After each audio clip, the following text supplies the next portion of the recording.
menggembirakan ibu bapa. Ujian orang tua adalah ujian buat kita. Umur begini, biasa mungkin Ustazah Muzayyanah, Ustazah Zai baru kematian ibu bulan 3 tahun lepas. Elok saja PKPP, kematian ibu mertua muslimat. Okay? Jadi saya sebutkan, Masya Allah, kami diuji bertahun-tahun dengan menjaga orang tua yang sakit. Kadang kita kat KL, ditelefon kat Kulim, mak masuk hospital. Berada kat sana pula, mak saya sini masuk hospital. Diuji. Subhanallah, bukan satu perkara mudah. Jadi bila orang datang, Ustazah, kenapa ya adik-beradik saya 8 orang tapi mak saya selesa duduk rumah saya? Kak, syurga ada dalam rumah. Sekali lagi, malas cakap dengan Ustazah. Syurga, syurga, syurga. Jawapannya ya, muslimat. Kita tak boleh fikir ke kenapa abang kita yang sulung, yang rumah besar, yang kaya raya tu, mak kita tak selesa duduk. Kenapa ya, muslimat dirahmati Allah? Kita dah cakap long, sepatutnya kan anak lelaki. Kenapa semua terbeban pada aku ni? Bukan kita tak cakap. Tapi tak tahulah Ustazah, macam masuk telinga kanan, keluar telinga kiri. Buat tak faham. Bukan tak tahu jadual mak dah masuk dah dalam family group. Bukan tak tahu bil hospital mak. Tapi buat tak tahu. Tapi tukar kereta baru lagi. Itu yang saya sakit hati tu, Ustazah. Muslimat, kita bercakap tentang orang takkan pernah habis. Sampai bila-bila. Walaupun orang itu adalah suami kita, orang itu adalah adik-beradik kita, orang itu adalah BFF kita, insya-Allah akan ada noktah penemu jawapan kepada bila bercakap tentang diri kita. Ya Allah, kenapa pada aku Engkau letakkan, ya Allah, ini syurga yang paling mudah untuk aku lalui. Jambatan bagi seorang anak adalah ibu dan ayahnya untuk ke syurga. Tapi anak perempuan, muslimat dirahmati Allah, kalau terhalang oleh suami, abang awak kan ada, kenapa duduk rumah kita? Beban kan bagi seorang isteri, muslimat, ramai yang mengadu demikian.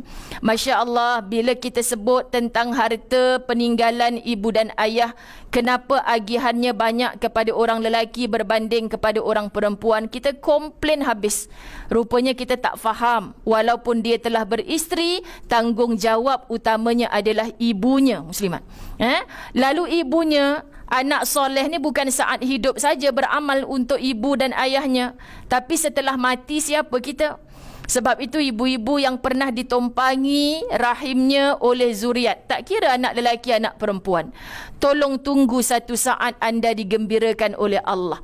Saat bila, muslimat? Saat kadang-kadang kita terlupa nak puji-puji anak kita yang tak banyak jasa pada kita. Biasa atas dunia ni kita puji mana, muslimat? Yang paling banyak jasa. Ambil report card kat sekolah. Tahniah puan, anak puan ni memang bagus kat sekolah. Yelah cikgu, kat rumah pun memang tak menyusahkan langsung. Tak sama macam yang bongsu tu. Yang bongsu tu sakit hatilah kita ni, muslimat. Jadi kat sekolah dia tak dipuji, dekat rumah pun dia dikeji. Akhirnya muslimat kita bertanya, kenapa susah sangat engkau ni belajar tak pandai? Dekat rumah pemalas. Siapa yang bercakap demikian, ibu? Ibu yang dikatakan Allah Subhanahu Wa Taala mustajab doanya.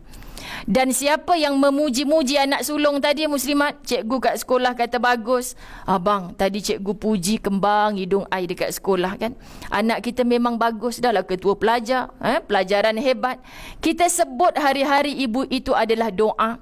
Menjadi ibu tak perlu dalam telekung, atas sejadah, berwuduk, angkat tangan, itu dinamakan doa, tak? Apa yang terlafaz di lisan, apa yang terdetik di hati, cepat-cepat kita beristighfar kepada Allah. Tuhan, tu pun anak kita, yang ini pun anak kita. Muslimat, macam mana kita nak ada sifat adil kepada orang-orang yang sepatutnya kita lindungi? Lalu ibu-ibu dirahmati Allah, berapa ramai hari ini orang bertemu dengan ustazah, Ustazah, saya nak minta tolong dengan ustazah. Dulu saya anak derhaka. Macam mana saya nak balas mak saya, ustazah? Meninggal dah. Sekarang ni baru saya sedar, kan? Patutlah dulu abang saya yang dipuji-puji.